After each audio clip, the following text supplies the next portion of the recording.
घर के नाम पे एग्रीमेंट बनाकर ब्याज पे पैसा चलाने वाली सना और अंजुम आरब के ऊपर हुआ ट्रेस पासिंग का मामला दर्ज। मैंने 3 लाख रुपया ली थी उससे। 3 लाख का उसने ब्याज मेरे से 40,000 रुपया महीना लेती थी। प्लस मैं भरते गई, भरते भरते मैं 3 महीना नहीं भरी ना कंटिन्यू, तो उसने ये रिएक्शन ली, बोले मेरे को 6.5 लाख रुपया चाहिए, बोले नहीं दिए तो मेरे घर पे आके मेरे हस्बैंड को धमकी दे रही थी। रात को 2-2:30 बजे, सुबह 5 बजे आके धमकी दी। मेरे बच्चे डर गए, मेरे जेठ सो रहे थे वो भी डर गए, और रात को मोबाइल लेके गई। इनको वो डरा धमका के वीडियो बनाई, बोले ये मोबाइल मैं अपने मर्ज़ी से दे रहा हूँ। उन्होंने बनाए वीडियो दिए, और उसके बाद राशन कार्ड लेके गई, पावर ऑफ अटॉर्नी लेके गई वो घर से, और धमकी दी, बोले अगर तू नहीं गया तो चौकी में खींच के लेके जाऊँगी, कपड़ा फाड़ के खड़े हो जाऊँगी, बोले ऐसा धमकी दे रही है। बोलती मुझे किसी हाल में भी 6.5 लाख रुपया चाहिए, बोले 6,000 रुपया महीना बोली थी उसने, लेकिन उसने बाद में 30-40 हज़ार रुपया महीना लेने लगी। मैं एकदम दे के बिल्कुल परेशान हो गई, नहीं भर पाई तो इसने ये एक्शन ली। इसने ये गवंडी में भी आके ये हरकत करी, मेरे मायके में भी आके गवंडी में भी ये हरकत करी उसने, कब्जा कर लिया। हाँ, अभी 4 लाख हैवी पे डाल दिए उसने, 20 दिन हुआ, और 1.5 लाख मैंने दे चुकी हूँ। 1.5 लाख देने के बाद भी मुझे बोलती है 6.5 लाख, 2,30,000 मैंने ब्याज भर चुकी हूँ, और 1.5 लाख ऑलरेडी दे चुकी हूँ मैंने मुद्दल। उसका वीडियो है? हाँ, वीडियो है मेरे पास उसका। पैसा दिया उसका सबूत है आपके पास? हाँ है मेरे पास, 1.5 लाख दी हूँ ना, उसका सबूत है मेरे पास। तो अभी मतलब आपने टोटल पैसा कितना दिया उसको? 2,30,000 तो मैंने ब्याज भर दी, हाँ। और उसके प्लस उसके बाद मैंने 1.5 लाख कैश दी मैंने, हाँ, वो भी मुद्दल। हाँ, ये हो गया। अब उसके देने के बाद वो प्लस बोलती है मुझे 6.5 लाख चाहिए, बोले। मुंबई टीवी, हर खबर सच के साथ। मैं उज्जैन से, आप देख रहे हैं मुंबई टीवी। पहले हम अक्सर खबरों में आपको दिखाया करते थे कि किस तरीके से हैवी डिपॉजिट के नाम पर, घर दिलाने के नाम पर बड़े पैमाने पर धोखाधड़ी होते थे। अब ऐसे में कुछ ब्याज माफिया होते हैं जो लोगों के घर के नाम पे एग्रीमेंट बनाते हैं और ब्याज पे पैसा देते हैं, महीने का 30 से 40 हज़ार रुपये भी लेते हैं, और उसके बाद में जब ये पूरा मामला बिगड़ने लगता है तो उनके घर पे कब्जा कर लेते हैं। ऐसे ही एक मामला कुर्ला कसाईवाड़ा का सामने है। बताया जा रहा है कि 3 लाख रुपया एक महिला ने ली थी इससे, और उसके बाद में 3 लाख की जगह पर अब तक का उसने 4.5 लाख से अधिक रकम दे चुकी है, मगर इसके बावजूद उसके घर में कब्जा किया गया और जिस तरीके से दूसरे लोगों को घर में घुसा दिया गया। फिलहाल वो महिला हमारे साथ मौजूद है, जानते हैं कि क्या कुछ पूरा मामला है। ये एक एग्रीमेंट बनाया गया था, वो एग्रीमेंट आप देखिए, ये एग्रीमेंट है, और उसके बाद में उनके घर में कब्जा किया गया। ये एक ट्रेस पासिंग का पूरा एक FIR दर्ज किया गया है। फिलहाल जानते हैं क्या नाम है आपका, क्या मामला है, और किन लोगों ने आपके घर पे कब्जा किया? मैं हूँ फिरदौस तारिक मोमिन। मैंने 3 लाख रुपया ली थी उससे। 3 लाख का उसने ब्याज मेरे से 40,000 रुपया महीना लेती थी। प्लस मैं भरते गई, भरते भरते मैं 3 महीना नहीं भरी ना कंटिन्यू, तो उसने ये रिएक्शन ली, बोले मेरे को 6.5 लाख रुपया चाहिए, बोले नहीं दिए तो मेरे घर पे आके मेरे हस्बैंड को धमकी दे रही थी। रात को 2-2:30 बजे, सुबह 5 बजे आके धमकी दी। मेरे बच्चे डर गए, मेरे जेठ सो रहे थे वो भी डर गए, और रात को मोबाइल लेके गई। इनको वो डरा धमका के वीडियो बनाई, बोले ये मोबाइल मैं अपने मर्ज़ी से दे रहा हूँ। उन्होंने बनाए वीडियो दिए, और उसके बाद राशन कार्ड लेके गई, पावर ऑफ अटॉर्नी लेके गई वो घर से, और धमकी दी, बोले अगर तू नहीं गया तो चौकी में खींच के लेके जाऊँगी, कपड़ा फाड़ के खड़े हो जाऊँगी, बोले ऐसा धमकी दे रही है। बोलती मुझे किसी हाल में भी 6.5 लाख रुपया चाहिए, बोले।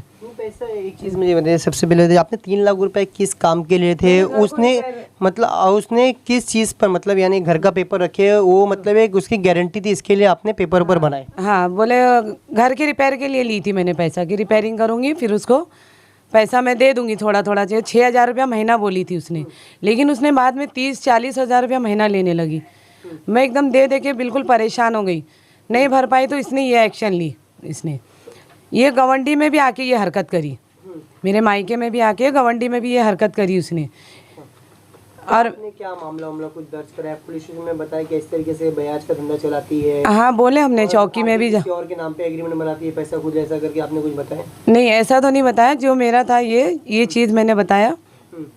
और है ऐसे गवंडी में भी आई, मेरे भाई लोग के ऊपर जैसा धमकी दी, बोले हाँ सोना छीन लिए, ये कर लिए, जो भी उसने ऐसा करके बोली। अच्छा, ये जो लोगों का पूरा सिस्टम है ब्याज माफियाओं का, किस तरीके से ब्याज ने, कैसे चलता है सिस्टम, थोड़ा वो बताइए। अभी सिस्टम तो देखो, मुझे फर्स्ट टाइम ये औरत से मेरा ये सब हुआ है रिलेशन, मैं तो इतना जानती नहीं थी, लेकिन आपको कैसे फंसा दिया वो लोग ने आपकी जंगल में?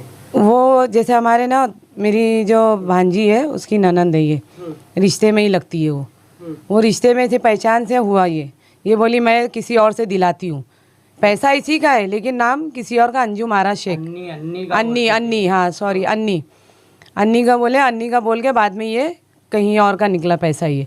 अच्छा। हाँ, ये अंजुम आरा शेख है ना, अन्नी का बोल के ऐसा झूठ बोलते थे, बोल के ऐसा फंसा है, बाद में अंजुम आरा का निकला ये पैसा। अभी आपके कौन से घर पे उन लोगों ने कब्जा कर लिए?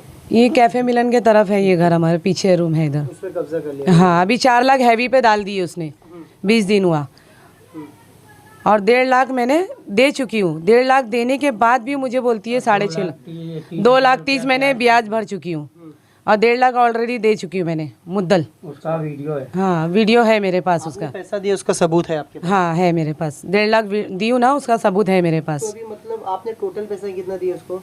2,30,000 तो मैंने ब्याज भर दी, हाँ। और उसके प्लस उसके बाद मैंने 1.5 लाख कैश दी मैंने, हाँ, वो भी मुद्दल। 80,000 हो गया। हाँ, ये हो गया। अब उसके देने के बाद वो प्लस बोलती है मुझे 6.5 लाख चाहिए बोले। तो अभी आप मतलब ऑन रिकॉर्ड तो आपका सिर्फ 1.5 लाख रुपए जो आपका सबूत है वो इसी माना जाएगा, बाकी 2,30,000 तो नहीं माना जाएगा। तो उसने आपको पैसा किस तरीके से दे दी? उसने कैश दी थी, कैश दी थी। इन लोग इसमें कैश कहाँ से आ रहा है? क्या इन लोग क्या कारोबार है ऐसा? ये कुछ नहीं बोले, बस यही बता रही थी अन्नी से ली हूँ, अन्नी से ली हूँ। ये कौन अन्नी है मुझे नहीं पता, लेकिन अन्नी से लेके दे रही हूँ बोले पैसा। अंजुम आरा शेख बर्तन पानी का काम करती है। मेरा नाम मोहम्मद तारिक मोमिन है, मैं इनका हस्बैंड हूँ। तो इन्होंने लिए थे 3 लाख रुपया उससे ब्याज पे, यानी उसने बोली थी कि वो अन्नी को ही देती है बोले ब्याज पे, बोले 10% से ब्याज लेती है बोले। तो 3 लाख का 30,000 रुपया बोले महीना होगा। तो मेरी वाइफ बोली कि बोले ठीक है बोले, क्योंकि अभी अपने को तो घर रिपेयर करना है तो ले लेंगे, क्या करेंगे अभी, कहीं से कोई तो देने वाला नहीं है। तो बोले अच्छा ठीक है, इससे बात करें सना से। सना बोली कोई है अन्नी देती है, फिर उसने अंजुम को बीच में लाई, फिर अंजुम बोली ठीक है मैं अन्नी से उठा के देती हूँ, जबकि अंजुम खुद बर्तन पानी का काम करती है। उसके पास पैसे आएंगे कहाँ से इतने? 3 लाख रुपया, 4 लाख रुपये लोग ब्याज चला रहे। और भी लोगों के इन लोगों ने रूम हजम करे और ब्याज लोगों को दिए ले इन लोगों, और कोई अन्नी का नाम लेते और काम इनका रहता है, पैसा ही नहीं का है। और FIR में मैंने सब लिखाया हूँ कि इस लोग इतने पैसे की मांग भी करे, मैंने लेटर भी बना के दिया था पुलिस को। इस पर लिखा हुआ भी है 6.5 लाख रुपए का। अभी क्या चाहते हैं, आपकी क्या डिमांड है? अभी आप क्या चाहते हैं? हमारी डिमांड ये है कि वो हमारा रूम खाली करके हमको दे दे। अच्छा, और आप उनका जो 1.5 लाख रुपये बचा वो देंगे? हाँ, 1.5 लाख रुपए तो हम देने के लिए तैयार है। चौकी में भी जब मैंने पुलिस के सामने बैठा था तभी भी यही बात किया था कि 1.5 लाख रुपया बाकी है, मैं 1.5 लाख रुपये ही दूंगा, अब इसके ऊपर नहीं दूंगा, क्योंकि मेरे पास 2,30,000 का प्रूफ नहीं है, इसीलिए मैं उसको छोड़ देता हूँ। लेकिन जो प्रूफ है वो तो मुझे देना है, जो बाकी है मुझे उसका पैसा खाना नहीं है। तो साफ तौर पे आप सुन सकते हैं कि कुर्ला में जो इस तरीके का गैंग है वो पूरी तरीके से सक्रिय है। वो लोगों के घर के नाम पे एग्रीमेंट बनाता है और उसकी बुनियाद पर लोगों को पैसा देता है। ब्याज का ये पैसा पूरी तरीके से चलाया जाता है इस क्षेत्र में। अब सवाल ये उठता है कि इनके पास ये पैसा कहाँ से आता है? क्या इसकी तफ्तीश पुलिस करेगी? किस तरीके से इन्होंने 3 लाख रुपये कैश कहाँ से लाया गया, किस चीज़ का ये पैसा है? हालांकि इस पूरे मामले के बाद से सवाल यही है कि लगातार ब्याज माफिया इस इलाके में वापस से सक्रिय हो रहे हैं और लोगों का घर हड़पा जा रहा है। किस तरीके से पुलिस ने ट्रेस पासिंग का मामला दर्ज किया है और अभी अपने घर में, खुद के घर में नहीं जा सकते, उस घर में कोई और रह रहा है। अब देखना ये रहेगा इस पूरे मामले में, इन्हें न्यायालय से ही उम्मीद है। अब देखना ये रहेगा कि न्यायालय से इन्हें क्या कुछ जो न्याय है मिलता है और कितना समय लगता है।